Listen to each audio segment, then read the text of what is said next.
ស្រូ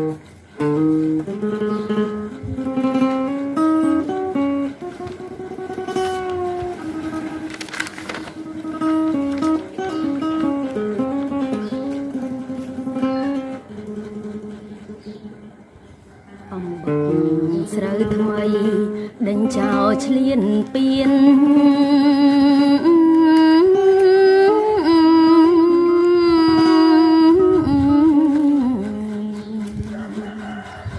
សំឡាប់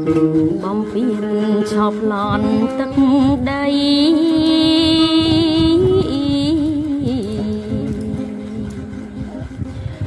ក្រិតសង្គ្រាមគំរាមរាល់ថ្ងៃ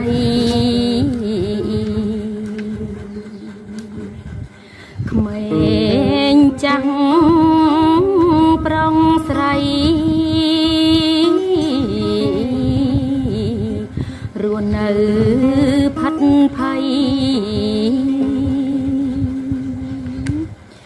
សំឡេងក្របផ្លោងគំរាមលោកកា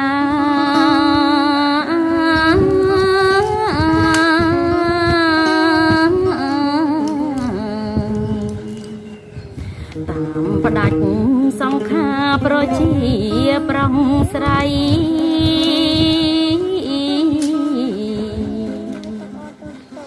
បំផ្លាញហេតុថាដែលមានចាំងថ្មីនៅក្នុងទឹកដីអធិបតីជាតិខ្មែរ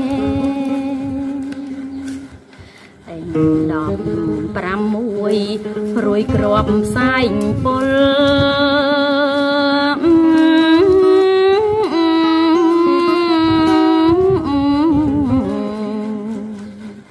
ចៅ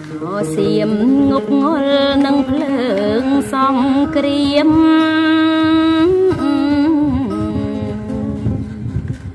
បាញ់ផ្លោងរាល់ថ្ងៃ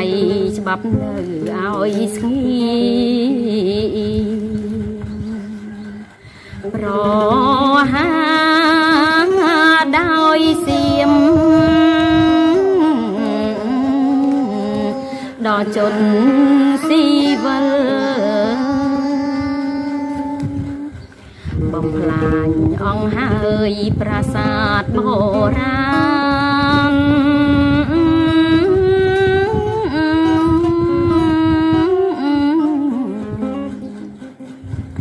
ធ្លាប់នៅ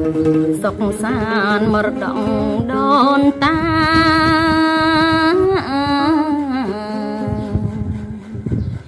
ឥឡូវចៅសៀមឆ្លៀនពេញរឿងចាកំតិចប្រាំងប្រាប្លន់យកដីខ្មែរសូមកោតសរសើរដល់ថ្នាក់ដឹកនាំ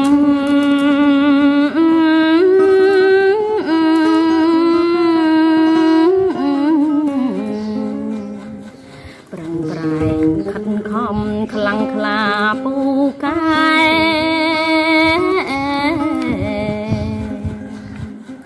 កម្លាំងយោធាការពារអត់បែតស៊ូព្រួងខ្មែរថែយ៉ាងខ្ជាប់ខ្ជួន